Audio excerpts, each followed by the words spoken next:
2024 లేదా 25లో డిగ్రీ లేదా బీటెక్ చదివారా? సాఫ్ట్‌వేర్ జాబ్ కోసం ఎదురు చూస్తున్నారా? అయితే కోడ్ జ్ఞాన్ 100 డేస్ కోర్సులో చేరండి. జాబ్ సాధించండి. నమస్తే, వెల్కమ్ టు సుమన్ టీవీ. నేను మీ యాంకర్ సిరి. మనతో పాటు ఉన్నారు వైదిక్ ఆస్ట్రాలజర్ ఉమా గారు. ఈ అక్టోబర్ మాసంలో ఎస్పెషల్లీ గురు మార్పిడి వల్ల ద్వాదశ రాశుల వారికి అనేక రకాల విభిన్నమైన మార్పులు చూడబోతున్నాము అని చెప్తూ ఉన్నారు. ఇంతకీ ఆ మార్పులేంటి, ఎస్పెషల్లీ దాని ప్రభావం ఏ విధంగా ఉంటుంది ఒక్కొక్క రాశి మీద, దీని గురించే ఈరోజు మనకి క్లియర్గా విశ్లేషణ ఇవ్వడానికి ఉమా గారు ఉన్నారు. అడిగి తెలుసుకునే ప్రయత్నం చేద్దాం. నమస్కారం ఉమా గారు. నమస్తే అమ్మా. ధనుసు రాశి వారికి ఈ గురు మార్పిడి వల్ల ఎలా ఉండబోతుంది, ఎన్ని రోజులు దీని ఎఫెక్ట్ అనేది ఈ రాశి మీద ప్రభావం పడే అవకాశం ఉందంటారు, ఏ ఏ సందర్భాల్లో జాగ్రత్తలు తీసుకోవాల్సిన అవసరం ఉందంటారు మగారు? తప్పకుండా అండి. ధనస్సు రాశి అనేటువంటి ద ఒరిజినల్ 9th హౌస్ అండి. మూల, పూర్వాషాఢ, ఉత్తరాషాఢ 1వ పాదం వరకు ఈ యొక్క ధనస్సు రాశిలో సంచారం జరుగుతూ ఉంటాయి నక్షత్రాలు. అయితే వీళ్ళకి ఏంటి అంటే ఈ గురు అనేటువంటి ప్లానెట్ ఇప్పటి వరకు వీళ్ళకి బలమై 7వ స్థానంలో మిథునంలో వీళ్ళకి రాజయోగాన్ని కల్పిస్తూ ధన సమస్యలను తీర్చే విధంగా, ఉద్యోగ అవకాశాలు ఇచ్చే విధంగా, రుణబాధలకి ఉపశమనం కలిగించే విధంగా ఎంతో గొప్పగా సహాయపడినప్పటికీ కూడా ఈ సెప్టెంబర్ 28వ తారీఖు దగ్గర నుంచి డిసెంబర్ 27వ తారీఖు వరకు ఈ గురువు అనేటువంటి ప్లానెట్ మిథున రాశిలోంచి కర్కాటక రాశిలోకి సంచారం చేయడం వల్ల, అది 8వ స్థానం వీళ్ళకి అవ్వడం వల్ల అష్టమ గురుడు అంటాము. చోరాగ్ని నృపభీతిశ్చ గాత్ర గాంభీర్య నాశనం అని శాస్త్రం చెబుతోంది. అంటే ఏమిటి అంటే చోర అంటే దొంగతనం అండి. వీళ్ళ యొక్క వస్తువులు కానీ, వీళ్ళ యొక్క జాబు కానీ, వీళ్ళ యొక్క శక్తి కానీ, వీళ్ళ యొక్క డబ్బు కానీ ఏదైనా సరే వీళ్ళ నుంచి విడిచిపెట్టి వెళ్ళే అవకాశములు కానీ, వేరే వాళ్ళు లాక్కునేటువంటి అవకాశములు కానీ ఎక్కువగా ఉంటాయి. దొంగల విషయంలో, ఇలాంటి చోర విషయాల్లో కాస్త జాగ్రత్తగా ఉండండి, భద్రంగా ఉండండి. చోరాగ్ని నృపభీతిష్ట అంటే అగ్ని అనేటువంటి చూస్తే ఎలక్ట్రిక్ షాక్స్ కానీ, వాహన ప్రమాదములు కానీ, ధన నష్టం కావడం కానీ, లేకపోతే ఏదైనా గాయాలు అవ్వడం, హెల్త్ ఇష్యూస్ అనేటువంటివి రావడం కానీ, మానసికమైనటువంటి అలజడి, ఒత్తిడి రావడం కానీ ఎక్కువగా జరిగే అవకాశములు ఈ ధనస్సు రాశి వాళ్ళకి ఈ 90 రోజుల్లో ఖచ్చితంగా ఉంటాయమ్మా. ఇదే కాకుండా రాజకోపము అని శాస్త్రం చెబుతోంది. నృపభీతిష్ట అంటే ఏంటి అంటే రాజకోపము అంటే ఎక్కడైతే వీళ్ళు పని చేస్తూ ఉంటారో అక్కడ ఉన్నటువంటి అధికారి వల్ల కానీ, అక్కడ ఉన్నటువంటి పై వాళ్ళు బాస్ కానీ, లీడర్ కానీ, వీళ్ళ నుంచి ఒక తెలియనటువంటి ప్రెషర్ కావచ్చు, లేకపోతే ఒక అవమానం కావచ్చు, ఇలాంటివన్నీ ఎదురయ్యే అవకాశాలు వీళ్ళకి కనబడుతూ ఉన్నాయమ్మా. గాత్ర గాంభీర్య నాశనం అంటే ఏంటి అంటే భయం కలుగుతుంది, దేహకాంతి తగ్గడం, తేజస్సు అనేటువంటిది హీనం అవ్వడం, శరీర హెల్త్ ఆరోగ్య సమస్యలు ఇబ్బంది పెట్టే అవకాశాలు ఉంటాయండి. ఈ హెల్త్ అనేటువంటిది పాడైపోతుందేమో అన్న మానసిక ఒత్తిడి ఇంకా ఎక్కువ ఉంటుంది. భయం వేరు, ఆరోగ్య సమస్యని ఎప్పుడైనా దాటచ్చు, కానీ భయం ఉన్నప్పుడు అది దాటే ప్రసక్తే ఉండదు. సో ఆ భయము అనేటువంటిది, ఆందోళన, మనోవిచారము అనేటువంటిది విపరీతంగా పెరుగుతాయి.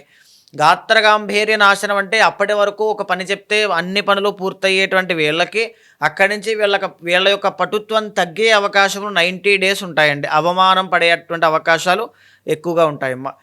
వివాహాది శుభ కార్యక్రమాలన్నీ ఎదర పెట్టుకున్నాము, వివాహం కుదిరింది ఇప్పుడిప్పుడే అనుకుంటే ఈ 90 రోజుల్లో కాస్త జాగ్రత్తగా రిలేషన్ విషయంలో సంబంధం పాడవకుండా జాగ్రత్త పడాలి.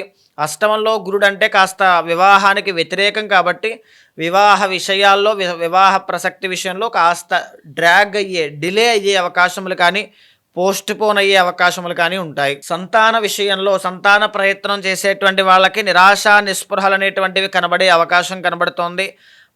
మాట్లాడేటప్పుడు చాలా జాగ్రత్తగా ఆచితూచి మాట్లాడండి. ఎందుకు అంటే అష్టమంలో గురుడు కాబట్టి మీతో ఒక మాట మాట్లాడించి దానికి మీరు కట్టుబడేలా చేసి దాని ద్వారా ధన నష్టం కలిగేలా చేస్తారు. జనరల్లీ సంతకాలు, హామీలు, సహాయాలు, దానాలు ఇలాగే జరుగుతూ ఉంటాయి. కాబట్టి మాట్లాడేటప్పుడు, మాట ఇచ్చేటప్పుడు చాలా జాగ్రత్తగా ఉండండి. కటువుగా మాట్లాడవద్దు, చాలా జాగ్రత్త పడాలి. శ్రమ, వృధా ప్రయాసలు, వృధా ప్రయాణాలు అనేటువంటివి కనబడుతూ ఉన్నాయి. ఎంత కష్టపడినా రిజల్ట్స్ అనేటువంటివి లేకపోవడం, కష్టపడాల్సిన పరిస్థితులు రావడం కానీ, ప్రయాణాల్లో ఆటంకాలు, ప్రయాణాల్లో ప్రమాదాలు, వాహన ప్రమాదము అనేటువంటిది ఖచ్చితంగా ఉంటుంది. కాబట్టి చాలా కేర్ఫుల్గా, జాగ్రత్తగా వెళ్ళేటప్పుడు, వచ్చేటప్పుడు శకునం చూసుకుని ముందుకు వెళ్ళడం చాలా మంచిదమ్మా. ఇదే కాకుండా ధనస్సు, మకరం, కుంభం, ఈ కుంభరాశిలో శని రాహుల యొక్క కలయిక అక్టోబర్ 10వ తారీఖు తర్వాత కనబడుతోంది. దీనివల్ల ఏంటి అంటే పనులన్నీ విజయవంతంగా పూర్తయ్యేటువంటి యోగం ఇక్కడ శని ఇచ్చినప్పటికీ కూడా సిబ్లింగ్స్ విషయంలో, సోదరీమణుల విషయంలో కాస్త ఒడిదుడుకులు తలెత్తే అవకాశాలు కనబడుతున్నాయి. సో దీనివల్ల ఏంటి అంటే డబ్బు విపరీతంగా ఖర్చు అవ్వడం లాంటివి ఎక్కువగా కనబడుతున్నాయి అని చెప్పొచ్చు. అండ్ ధనస్సు రాశి వాళ్ళకి మనం చూసుకుంటే కనుక రవి, బుధ, కుజ అనేటువంటి 3 ప్లానెట్స్ 3 కూడా 11th హౌస్లో సంచారం జరుగుతోందండి. దీనివల్ల లాభాలు అనేటువంటివి చూసే అవకాశాలు, సకాలంలో పనులు పూర్తవ్వడం కూడా రవి, బుధ, కుజగ్రహాల వల్ల కలుగుతోంది. ఈ గురుబలం ఒక్కటి తగ్గింది కాబట్టి ఎక్కడా కూడా చాయిస్ తీసుకోకుండా ఈ గురుబలాన్ని పెంచే ప్రయత్నం చేయండి. గురువారం నాడు కుక్కలకి ఆహారం పెట్టడం కానీ, గురు చరిత్ర పారాయణ చేయడం కానీ, లేకపోతే గోసేవ చేయడం కానీ, కేజింపావు శనగలు పసుపు రంగు వస్త్రంలో మూటకట్టి దానంగా ఇవ్వడం కానీ చేయండి. అద్భుతమైన ఫలితాలు కనబడతాయి. ఇదే కాకుండా ధనుస్సు రాశి వాళ్ళకి 9వ స్థానంలో శుక్రగ్రహ సంచారం అనేటువంటిది యోగిస్తోందమ్మా. కానీ అక్కడ శుక్రుడు నీచ స్థితిలో ఉన్నారు కాబట్టి కొద్దిగా జాగ్రత్తగా ఉండాలి. ఎలాంటి విషయాల్లో అంటే ఉమెన్ అయితే ఇంట్లో అత్తగారితో చాలా జాగ్రత్తగా ఉండాలి, లేదా ఎనీ ఉమెన్తో చాలా జాగ్రత్తగా ఉండాలి. ఉమెన్కి గైనిక్ ఇష్యూస్ అనేటువంటిది వచ్చే అవకాశాలు ఉంటాయండి. శుక్రుడు నీచ స్థితిలోకి వెళ్ళారు కాబట్టి. ఐదర్ మెన్ అయితే కూడా కలత్ర దోషం, ఇద్దరికి భార్యాభర్తల మధ్యలో ఒడిదుడుకులు ఎక్కువగా కనబడతాయండి. ధనస్సు రాశి వాళ్ళకి గురుబలం తగ్గినా సరే 11th హౌస్లో రవి, బుధ, కుజగ్రహాలు సంచారం చేయడం వల్ల రియల్ ఎస్టేట్ వ్యాపారం చేసేటువంటి వాళ్ళకి చాలా బాగా కలిసి వస్తుంది అని చెప్పచ్చు. రాజకీయ రంగంలో ఉన్న వాళ్ళకి స్వల్పంగా అవమానం ఎదురైనా మంచి అభివృద్ధి అనేటువంటిది కనబడుతుంది. వ్యాపార రంగంలో ఉన్నటువంటి వాళ్ళకి వ్యాపారం చాలా బాగుంటుంది. మంచి లాభాలు చూసే అవకాశము ధనుస్సు రాశి వాళ్ళకి కనబడుతున్నాయమ్మా. అంటే ఎలా ఉమాగారు మీరు అన్నట్టుగానే ఇంకా ఎవరికైనా కూడా దీనికి సంబంధించి ఇంకా కంప్లీట్గా ఇన్ఫర్మేషన్ తెలుసుకోవాలి అనుకున్నా, వాళ్ళు ఎదుర్కొనే సమస్యలకి ఎవరైనా కూడా వేదిక్ ఆస్ట్రాలజీ పరంగా ఒక పరిష్కారం తెలుసుకోవాలి అనుకునే వాళ్ళు ఎవరైనా కూడా మిమ్మల్ని అప్రోచ్ అవ్వాలి అంటే ఏ విధంగా ఉంటుంది? ఎవరైనా సరే అమ్మా, అలాంటి వాళ్ళు ఉంటే మీకు కింద కనిపించే నెంబర్కి కాల్ చేస్తే మా వాళ్ళు మీకు పూర్తి వివరాలు అందిస్తారు.